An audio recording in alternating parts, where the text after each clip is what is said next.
En 2014, autobiographie. Je dessinais dans mon appartement. J'ai fait des nouvelles suites à La vieille plante bleue. L'épisode en 3D avec son squat qui était détruit. Elle avait une job comme exterminatrice de rats. Et un sosie de Donald Trump lui a dit You're fired.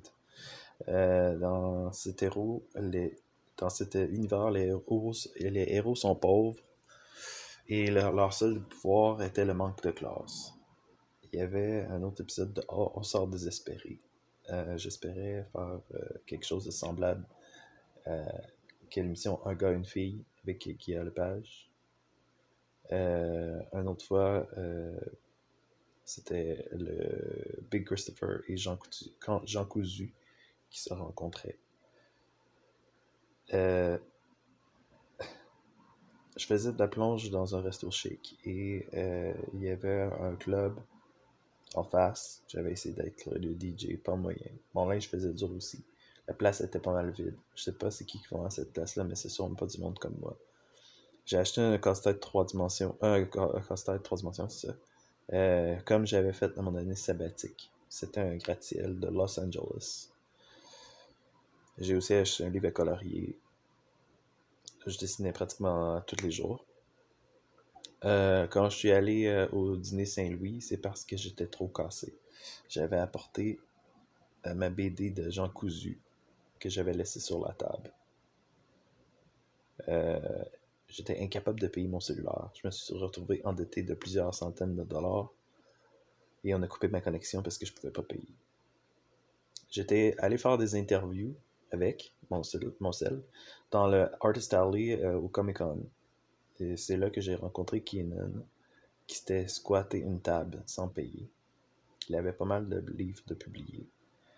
Je l'ai enregistré en interview lui aussi. Et par contre, je ne pouvais pas transférer mon matériel parce que ça restait sur mon cellulaire. Je ne savais pas comment faire le transfert. Donc, j'avais pas de preuve de ce que je faisais. Aussi, un gars m'avait recommandé le site conceptart.org. Il m'avait dit qu'avant de pouvoir faire de l'argent, il fallait que tu deviennes famous.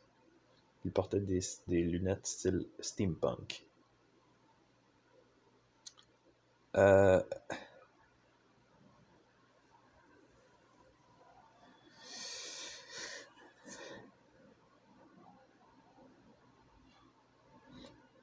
Ok, là,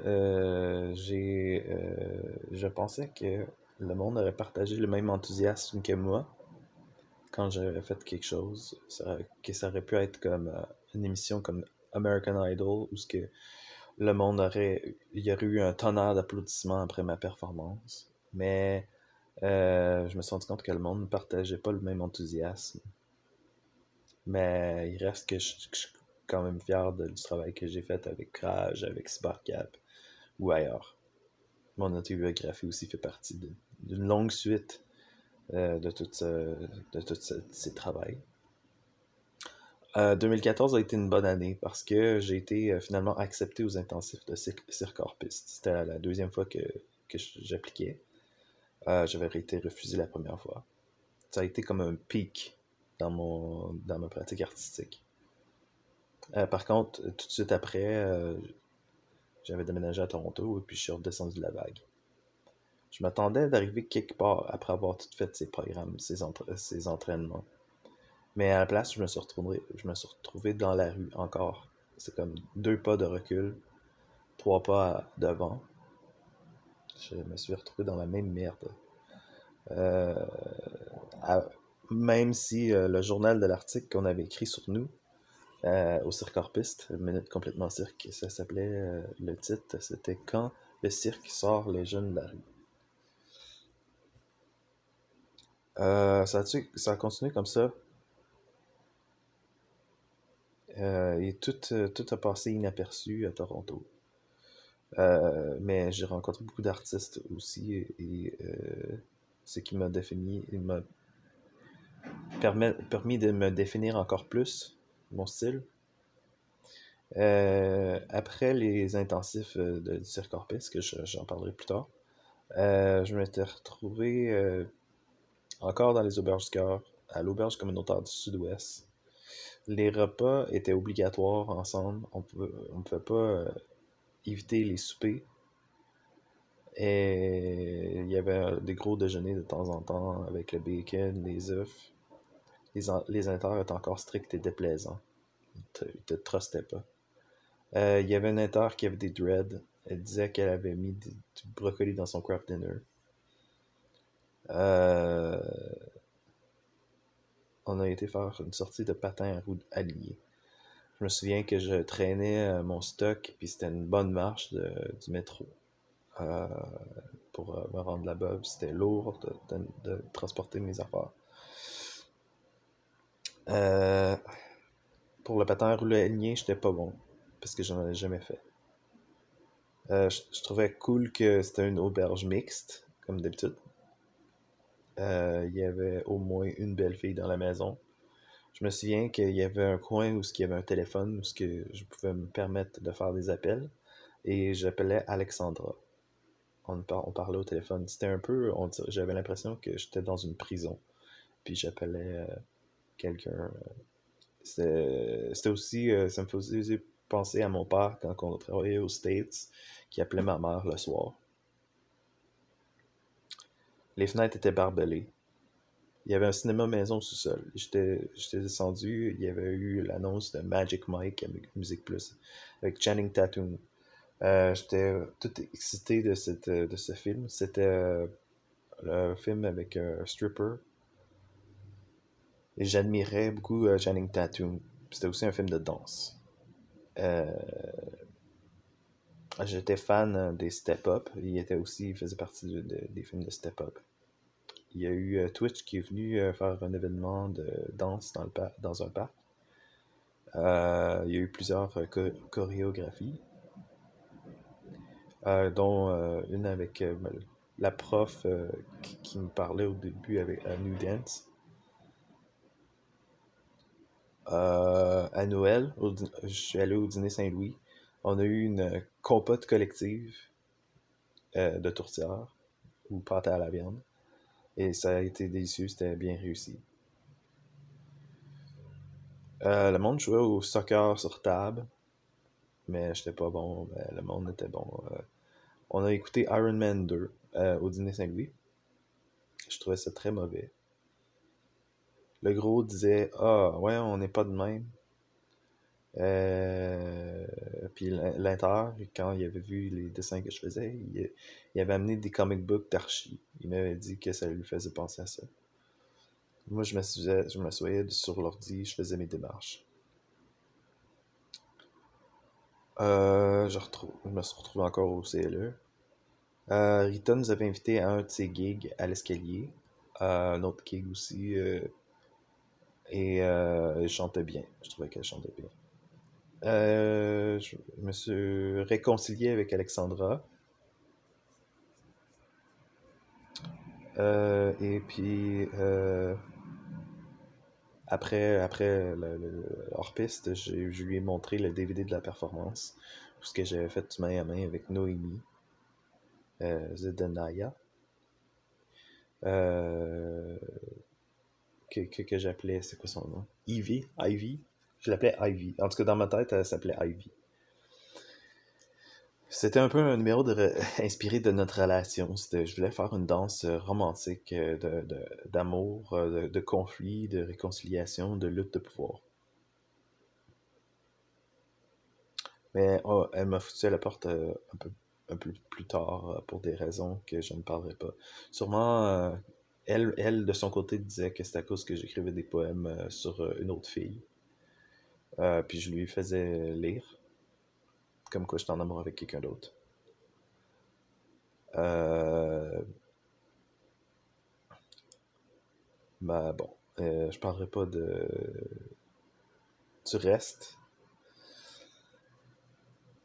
Parce que c'est personnel, c'est intime, private.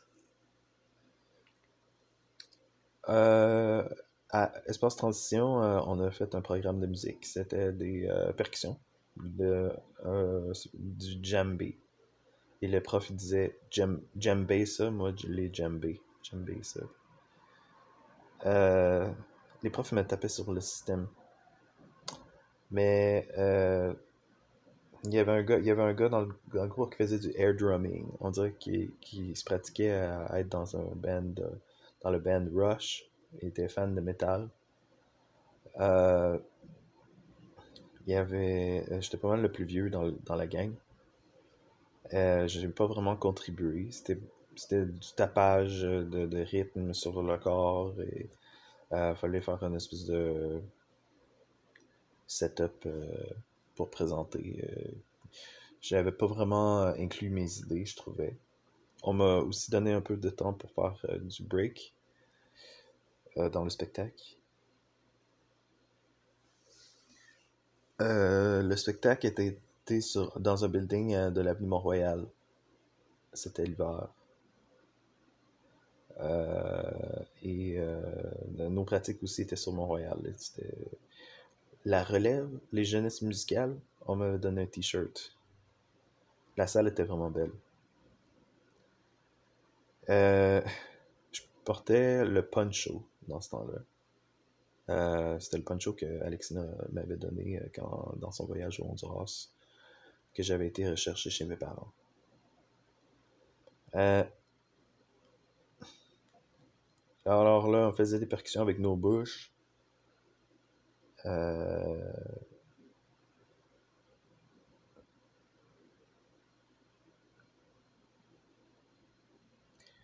un des gars principaux de Espace Transition portait des lunettes.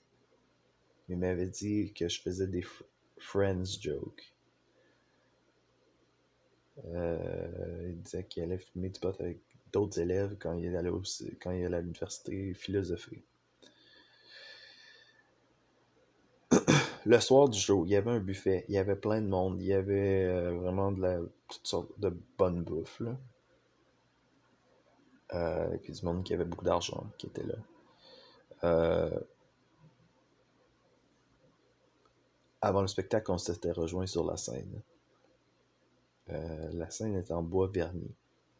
Les chaises étaient inclinées vers le haut. Je me souviens que j'avais fait un rire de Joker pour donner le signal au monde de se lever, de leur siège et aller sur scène. Et il fallait suivre le chef d'orchestre qui était les profs. Euh, un des profs au début m'avait parlé de Xavier Dolan qui avait un nouveau film qui s'appelait Tom à la ferme. Que je pense qu'il m'avait dit qu'il jouait un témoin de Jéhovah. Euh, la psy qui chapeautait le programme nous avait fait faire un sondage. Elle voulait savoir qu'est-ce qui restait de tous nos cours, nos ateliers. Pendant les ateliers, il y avait des biscuits et du jus. Euh...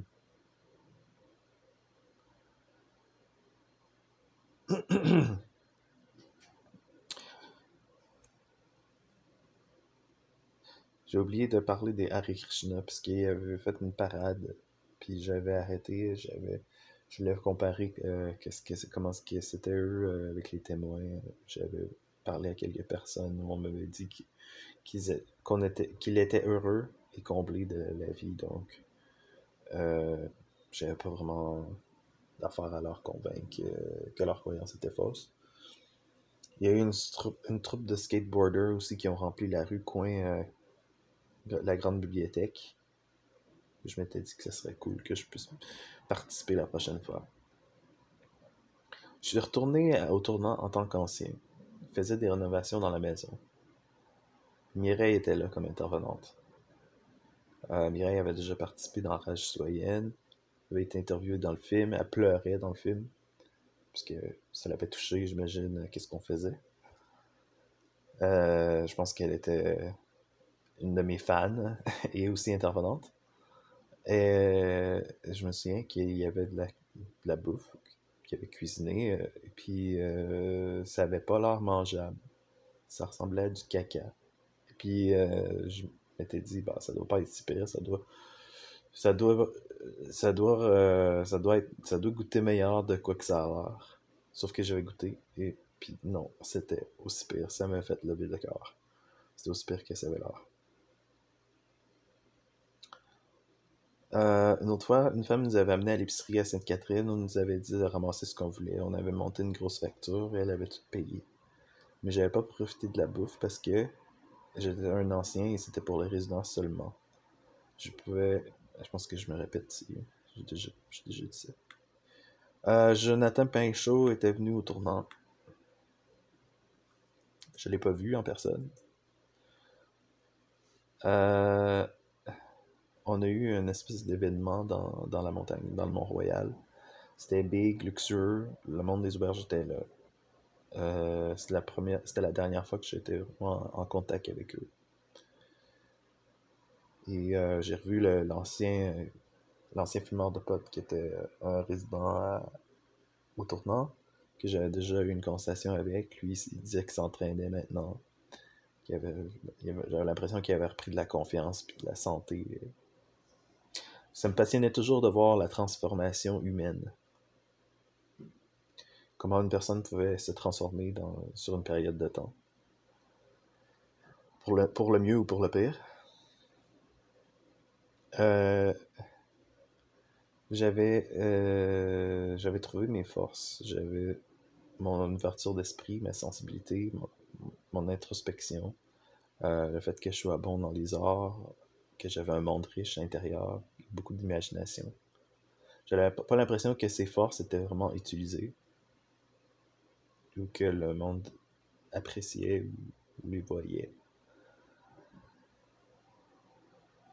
Euh, euh, euh, euh. En 2014, je suis allé à la Ronde sur les Jean Drapeau. C'était avec 1001 usages. Et le vibe rendu là-bas, ça me fait penser à Marie-Mé.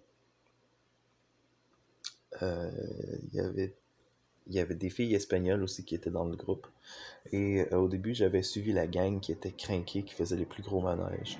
J'avais fait l'espèce de ride qui était comme un dragon mais qui faisait pas de flip à l'envers, mais qui avait plusieurs grosses drops. C'était un des plus gros manèges qu'il y avait. Mais j'ai pas suivi la gang pour le reste. J'ai été avec les filles espagnoles. Donc on faisait le petit train ou qu'on faisait un autre ride, mais j'ai fait une ride de manège qui tourne et puis ça m'a donné mal au cœur pour le sein de la journée. J'ai été voir les feux d'artifice sur le pont Jacques-Cartier. C'était assez beau. J'écoutais aussi les feux d'artifice sur ma radio. Et là, j'étais là en personne sur le pont. J'ai entendu quelqu'un qui a dit Waouh, Montréal, quelle belle ville. J'étais pas d'accord. Mais il y avait probablement raison. Euh, je commençais à avoir peur de ne plus pouvoir continuer la danse à cause de mes mal de dos. J'avais vu sur Facebook que Mylène Saint-Sauveur euh, elle avait donné les coordonnées de son chiro, qui était à Montréal-Nord et pas loin de chez moi.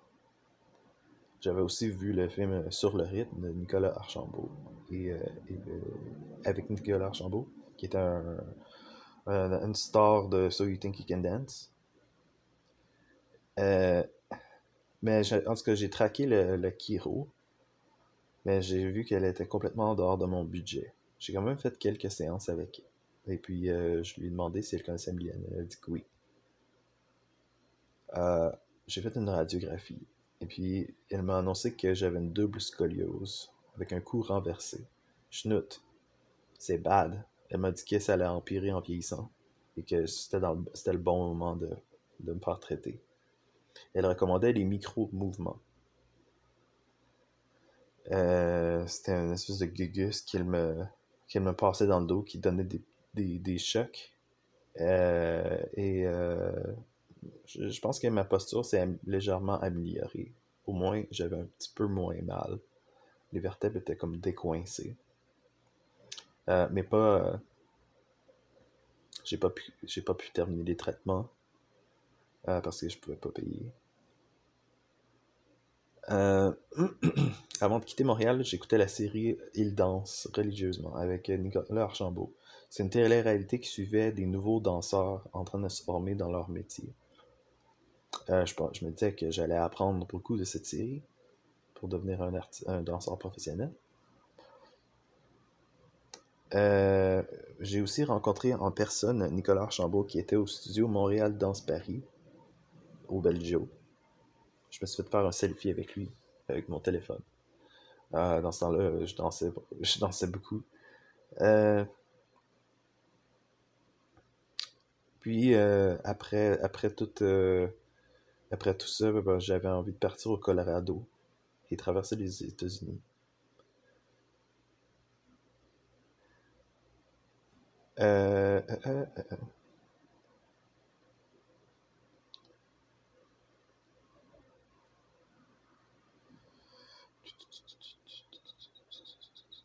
je suis en train de me répéter.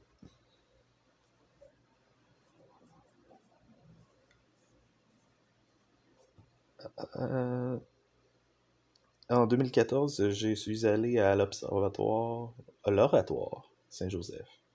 C'était beau. C'est une église, une grosse église, et il y a des longues marches en avant. Certains font des pilgrimages, pour monter, et ils viennent monter sur les genoux des marches. Euh, il y a plusieurs salles, musées, boutiques souvenirs. Il y avait une exposition sur des crèches de la naissance de Jésus. Euh, c'est un bel endroit. Dans le coin, j'avais arrêté, c'était pas mal dans le bout de Jean Talon, ça. Castelnau de Castelnau, genre. Puis je m'étais arrêté dans un café. J'avais dessiné dans un café, je me souviens. En 2014, il y a aussi eu un concert de Marimé, dehors, à la place des Arts. C'était superbe, c'était full de monde. C'était aux Francophonies. J'ai su plus tard qu'Éric Lapointe aussi était venu faire un show semblable, mais je l'avais manqué. Euh, euh, euh,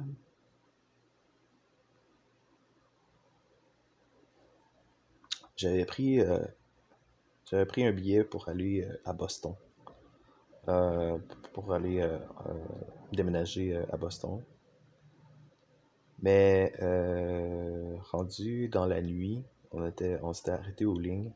Les gardes de sécurité étaient vraiment sévères avec moi. Ils m'ont cherché, ils m'ont fouillé, ils ont vu mes dessins, puis ils trouvaient ça louche.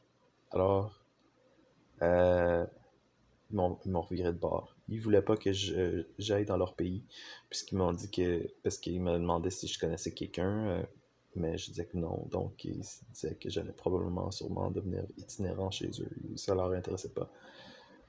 Alors, quand je suis revenu, après qu'on m'ait reviré de bord, je suis allé direct à Mission Bon Accueil. Mais avant ça, je venais de passer de superbes mois avec le cirque hors-piste.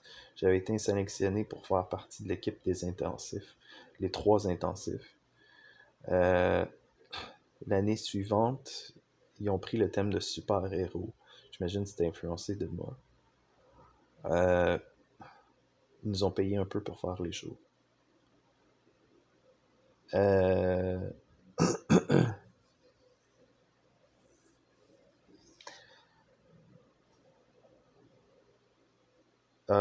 alors, Cirque Corpus, c'est un peu une formation comme tous mes autres programmes que j'avais suivis. Mais c'était une belle équipe avec qui travailler. Je dis pas que c'est grâce à eux à 100% que je faisais du bon travail, mais c'était une belle collaboration.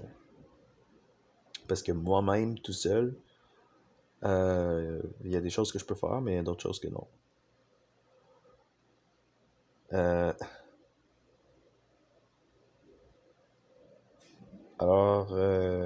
ça, j'en ai parlé déjà beaucoup. Du cirque social. Même de voir mon DVD, ça ne capturait pas le moment parce que c'est dur à décrire. Euh, je peux vous parler de le show de Alice, Alice au Pays des Merveilles. Ça avait été voté comme le thème pour le groupe. Euh, et, et un moment de douloureux, on peut dire, de la préparation du spectacle, c'était quand une fille avait tombé sur ma tête. Parce que je voulais la faire passer par-dessus moi, mais j'étais pas préparé, j'étais pas réchauffé, elle m'a tombé sur la tête, puis ça a été assez douloureux. J'ai eu mal au cou assez, pendant assez longtemps, des problèmes de cou par après ça. J'ai été chanceux par contre que j'ai pas été plus blessé. Bob nous coachait pour faire des pyramides humaines. Il m'avait mis au centre. C'est toujours bon d'avoir une place centrale. Euh, et j'avais appris de laisser les autres briller quand mes idées n'allaient pas être toujours prises. Bob m'a dit que j'étais fort comme un bœuf quand je tenais le monde au milieu avec les pyramides.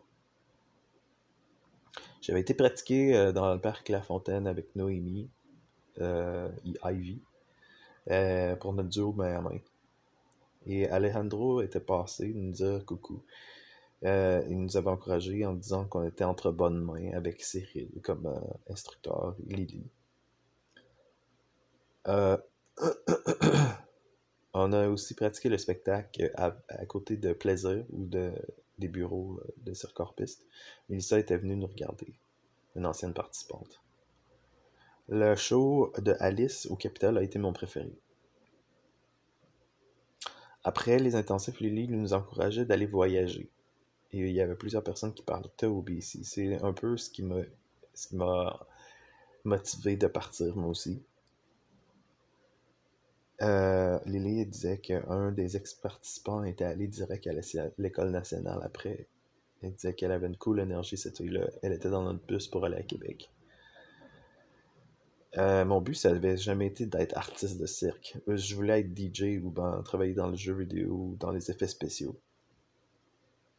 C'est ce que j'avais dit aux intervenantes, mais les intervenantes m'avaient dit que les jongleurs sont sexy. Alors ça m'avait encouragé à continuer.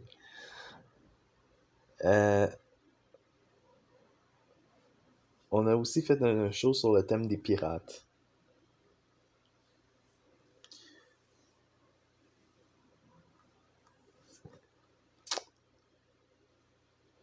Euh, il y avait dans le show d'Alice, il y avait un gars qui aimait le film Rio. Il avait fait une espèce de costume avec des plumes. Je ne cachais pas vraiment c'est quoi son truc, puisqu'il avait jamais été aux ateliers avec nous. Alors qu'il se mettait en torse nu et il faisait une espèce de danse du ventre. Mais il y avait du monde qui trouvait ça cool parce que ça l'applaudissait quand même. Euh, je me souviens que cette fois au Capitole, moi et Ivy, Noémie, nous sommes assis dans la salle pour regarder les autres spectacles après nous, après qu'on soit passé, puis on pouvait crier bouh quand on n'aimait pas ça. Et c'était drôle. J'avais incorporé les béquilles dans le spectacle, en faisant un clin d'œil à mes années sur le plâtre. Je veux dire que c'était un beau moment.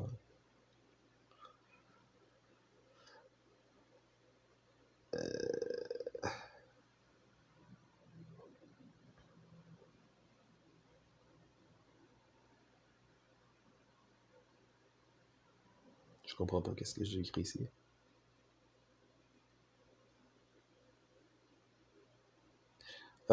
Sûrement quelque chose comme la pratique était dans un contexte sécuritaire avec des intervenants et du personnel qualifié, des équipements de qualité. Mais aussi, un truc essentiel est le bon vouloir des participants. Je me sentais assez privilégié d'aller parader avec les artistes du Cirque du Soleil sur la rue Saint-Denis. Ça avait jamais vraiment été mon rêve, mais euh, nous sommes descendus en bas jusque j'avais mon cerceau, puis on a descendu jusqu'en bas. Il faisait beau. Et puis, rendu en bas, on a vu un spectacle. On a été capable on a pu écouter un spectacle. Marky Mark, après les pratiques, allait se pratiquer au poise spinning en feu dans le parc La Fontaine. Mais il fumait du weed et aussi presque tout le monde. Alors j'y allais pas. Je savais pas, ça avait pas l'air très structuré leur affaire. Une autre fois, à l'intensif, j'avais suivi la gang qui allait s'entraîner dans une vieille usine abandonnée. Je trouvais ça quand même inspirant, les lieux.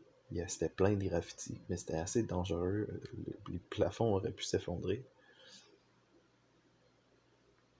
Finalement, la gang, je les avais pas vus. Je sais pas si elle est vraiment. Euh, Noémie avait amené son ukulélé où elle avait chanté Somewhere Over the Rainbow après notre pratique. C'était super joli. Euh, Elle semblait être en équipe avec Marky Mark, mais on a tout de suite cliqué, on a eu une bonne chimie, et puis c'est avec elle que j'ai fait le main à main. C'est avec elle que j'ai travaillé le plus pendant cet intensif-là. Marky s'était acheté des beaux poils en LED. Et après notre spectacle à Québec, on a eu des jeux et on a eu du temps pour performer sur scène aussi et pour montrer qu'est-ce qu'on est en train de travailler. Moi, j'ai montré mon breakdance et puis lui, il montrait qu'est-ce qu'il apprenait avec le poil. J'ai remarqué qu'il s'améliorait. Aussi, notre chambre était juste superbe. C'est une chambre d'hôtel dans le vieux Québec. J'étais avec plein de personnes passionnées, plein d'artistes de cirque. Ça a été probablement un de mes meilleurs moments de ma vie. Des fois, j'ai l'impression que tout s'est terminé en 2014. Simplement parce que je raconte souvent cette histoire pour les sites web ou quand le monde me demande qu'est-ce que j'ai fait comme accomplissement artistique. Euh, c'est qu'à Toronto, j'avais plus le pouvoir vraiment de continuer le cirque. Et dans ce temps-là, c'était pas mal la seule option que j'avais. Et par contre, à Toronto, j'ai eu d'autres opportunités avec d'autres trainings dans d'autres styles. J'ai rencontré beaucoup d'autres artistes. Peu importe, j'en parlerai plus tard. J'ai appris beaucoup, beaucoup, beaucoup de choses à Toronto que je parlerai plus tard. Pour prendre le bus à Québec, on s'était rejoint au centre Père Sablon. Lily a fumé une grosse boucane de weed et nous a soufflé ça comme une espèce de poussière magique. Euh, Puis je me suis éloigné comme je faisais toujours. Mais j'ai réussi à rester calme assez pour pouvoir prendre le bus avec le reste de la gang. Noémie, Ivy était assis dans un des bancs et j'ai remarqué qu'elle avait l'air vraiment dans son environnement, vraiment juste à l'aise d'être là, dans un, dans un environnement qui était assez étrange quand même. Euh, En passant, la scène, c'était au Capitole. J'avais vu Dan Bigra qui avait déjà performé là. Je me suis dit que c'est trop cool d'être sur la même scène qu'un de mes idoles. Arrivé là-bas, c'était plein d'artistes de cirque de partout au Québec. J'avais joué au frisbee avec un gars avant. Euh, et puis on était arrêté au hall du Capitole. Là, on a eu une bouteille d'eau gratuite avec une sandwich. On s'occupait bien de nous. Euh, Lily avait été en charge de environ 1000 personnes, probablement. Elle faisait des jeux sur la rue avec environ 1000 personnes pour animer. J'en revenais pas qu'elle soit capable de diriger autant de personnes. Je l'admirais encore plus. On s'était allé dans une autre salle pour nos costumes et notre maquillage. Pour se primer pour le show, on restait assis à terre. Il y avait des miroirs pour se voir. J'ai pas eu vraiment de maquillage, je trouvais pas vraiment. Puis j'avais pas de costume non plus, je trouvais pas vraiment que c'était. J'imagine à cause des était moins... pas que j'étais contre les déguisements, mais me maquiller, je trouvais pas vraiment que ça avait vraiment rapport, parce que je suis un gars aussi. Mais j'avais eu un léger maquillage. J'imagine que ça l'a pas paru, par exemple, que ça n'a pas fait de différence. Évidemment, j'avais un costume. Quand je mettais les béquilles, j'avais une perruque avec un costume. Avec des longues culottes qui donnaient l'impression que c'était mes jambes qui étaient longues, que j'étais disproportionné. Euh, J'avais vu la fille qui dansait, une fille qui dansait comme un squelette dans le show. Son style m'a beaucoup plu. Je me disais que plus tard, j'aimerais ça faire une danse de ce genre en squelette. Euh, on avait des lits à 2 étages dans le motel. C'était luxueux. J'ai pas eu de misère à dormir du tout. C'était pas ce que j'aurais pensé. C'était clean, mes collègues étaient respectueux. Même le monde de la rue, ben, c'est pas. C'est que. Ils avaient fait leur. Ils avaient donné leur preuve, mettons, parce que ça faisait longtemps qu'ils faisaient le cirque pour être acceptés dans l'équipe. C'est juste vraiment classy sur toute la ligne. Euh, en revenant dans le bus, on a été arrêté à Trois-Rivières, à la place où il y a les dinosaures. Le monde y niaisait Lily disait que c'était l'antre du capitalisme. Que je me souvenais du temps que j'avais arrêté là pour aller à l'assemblée avec ma famille dans ce même restaurant. Je vais me focuser sur le behind the scenes plus que le show parce que sinon ça sera trop long et plate. Et c'est mieux de regarder le DVD peut-être. Parce qu'à la dernière séance, on a regardé le DVD du show. Je me souviens que j'avais été sur l'île Jean-Drapeau. Il y avait un concert de Ellie Goulding, mais je pouvais pas payer. Alors, je pouvais pas voir la scène.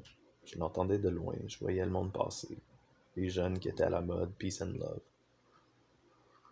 Dans le métro, un musicien jouait Moonlight Sonata de Beethoven.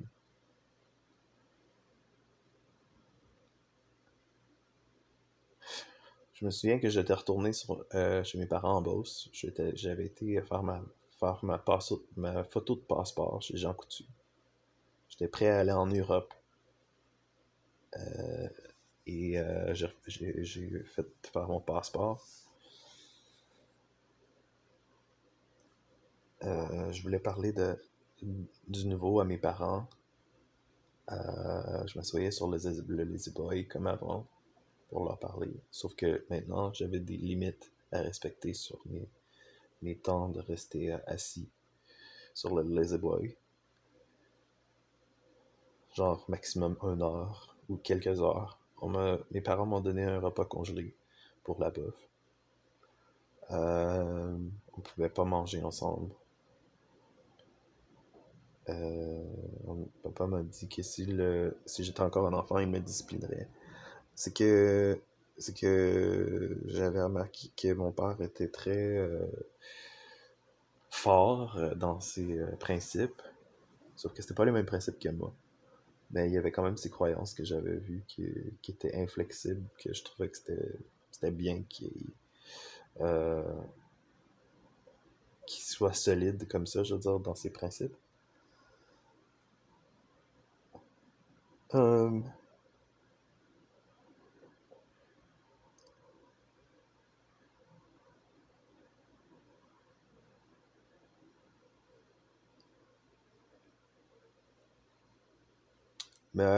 je voulais pas rester chez mes parents. Parce que eux, ils voulaient pas, premièrement, de moi. Ils m'auraient shooté dans une chambre poche de BS. Je me souviens que c'était ça qui est arrivé un hiver. J'avais mes couleurs, mes crayons de couleur et ma tablette du Dollarama. J'écoutais la radio en hiver, mais ma fenêtre était complètement givrée. Euh, Papa était venu me reconduire, mais je lui avais expliqué mes positions concernant les témoins de Jéhovah. quand j'en parlais, quand je parlais à maman, sans même leur parler de témoins de Jéhovah, je leur disais, ben, je veux même pas parler de religion. Je veux juste qu'on se compte le nouveau ou whatever, juste pour avoir un lien. Maman disait, non, jamais on va abandonner Jéhovah. C'est lui qui nous a tout donné. Je me disais que, hey, si tu veux rester témoin de Jéhovah, j'ai pas de problème avec ça. Mais j'ai un problème avec le fait que tu m'exclues de ta vie. Je ne pouvais pas leur expliquer c'était quoi mes découvertes. Je ne pouvais pas leur expliquer c'était quoi mes réussites. La dernière fois que je leur ai réellement parlé, j'étais en mode autodestruction et en dépression. Alors, ils n'ont jamais su qui je suis devenu par la suite. Il y avait tellement de choses que j'aurais aimé leur partager. Mais eux, maintenant, ils me voyaient dans la même catégorie que Robert. Ils pensaient que j'étais intéressé à faire du party et les choses du monde. La réalité, c'est que quand j'étais témoin, j'avais été forcé sur la construction et en compagnie de Robert, alors que c'était moi qui disais que je détestais l'alcool et les cigarettes. J'ai quand même eu un peu de temps avec mon père. Je l'avais aidé à déblayer le toit. Il m'a félicité comme quoi j'étais quelqu'un que j'étais capable. Il m'avait dit que il avait été témoin de moi qui avait travaillé sur la construction. Alors, c'était une preuve suffisante. Il m'a aussi dit, t'es magané mon gate, quand je lui parlais de qu'est-ce qui se passait. Finalement, il a commencé à me voir comme quelqu'un que j'avais pas eu la vie facile, qui était contraire avant. J'ai déblayé le toit, le shed, avec la rallonge de la pelle. Je me suis laissé sauter. Il y avait tellement de neige que je pouvais me laisser sauter du toit sans me faire mal. Euh,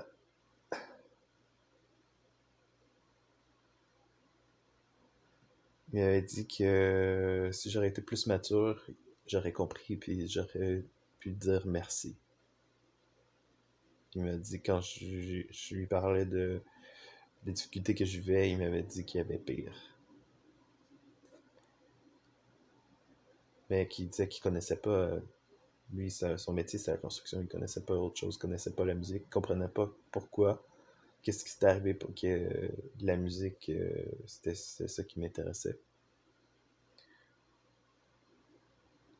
Euh, Fallait, on dirait, que je comprenne qu'est-ce que mon père avait essayé de me faire éviter pour pouvoir apprécier qu'est-ce qu'il m'avait donné.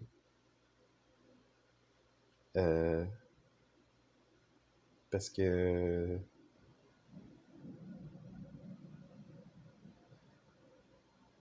euh, je comprends pas trop qu'est-ce que j'écris ici. Je pense que je me répète.